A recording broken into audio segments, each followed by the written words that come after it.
Senior year exam preparation in Iraq was a big deal. We were given 40 days to stay home in order to study 6 main subjects. During that time, students stayed home for long hours, gathered to study together, and took extra lessons with tutors to ensure they got the highest grades and qualified for the best colleges. For the first time in my life, I had a private tutor. I needed help with chemistry. My school teacher had pushed hard for private lessons, but I chose someone else. I couldn't respect her enough to be my private tutor, giving her bad teacher ethics. I ended up with a very good male tutor. During the 40-day study period, we met him 6 times.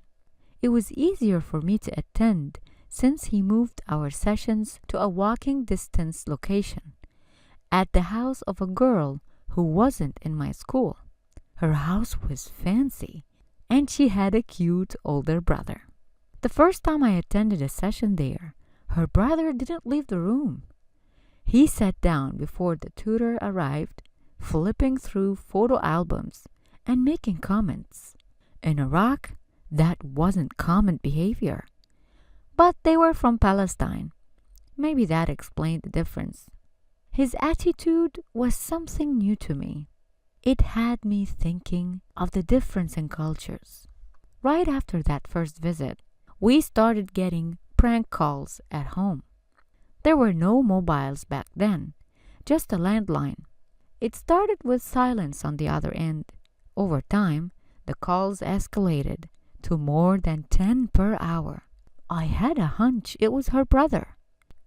At first it was amusing, but as it went on, it became irritating. In the beginning, slamming the phone down gave me some satisfaction. But soon, I started losing my patience. When I'd say, "Now what?" he'd repeat, "Now what?" I'd say, "Okay," with a tone he'd mimic me. I never confronted the girl. I barely knew her, and I didn't want to give them too much attention. I thought I could handle it. It did bother me that my family was affected. One day, even our house guest lost her temper and hurled some bad words at the prankster. She got the same kind of words back. Things had gotten out of control. The prank calls reached a point where I couldn't study in peace, especially when I was home alone. My mother eventually told me I could unplug the phone whenever I needed to.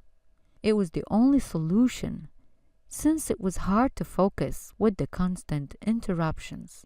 Then one day it hit me. There's no way he liked me.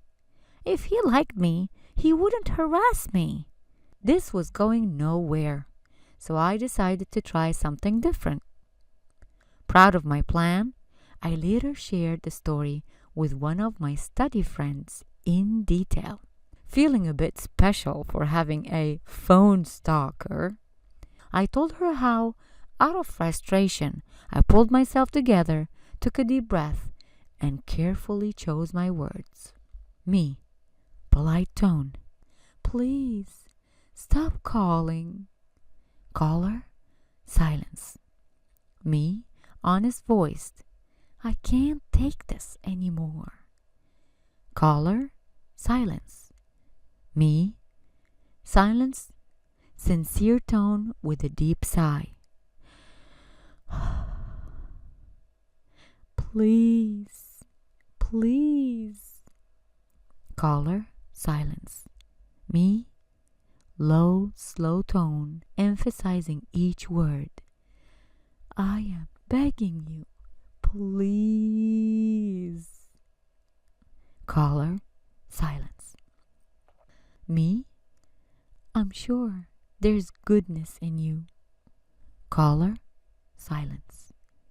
Me, "Please stop calling, and thank you. Goodbye." Caller, silence. Me, I hang up. My friend promptly asked, I'm sure he called right back, right?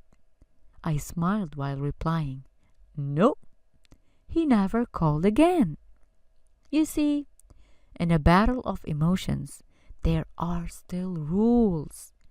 If you're honest, kind, and patient, showing that you truly mean well, you can bring out the best in someone, even if they're not close to decent behavior.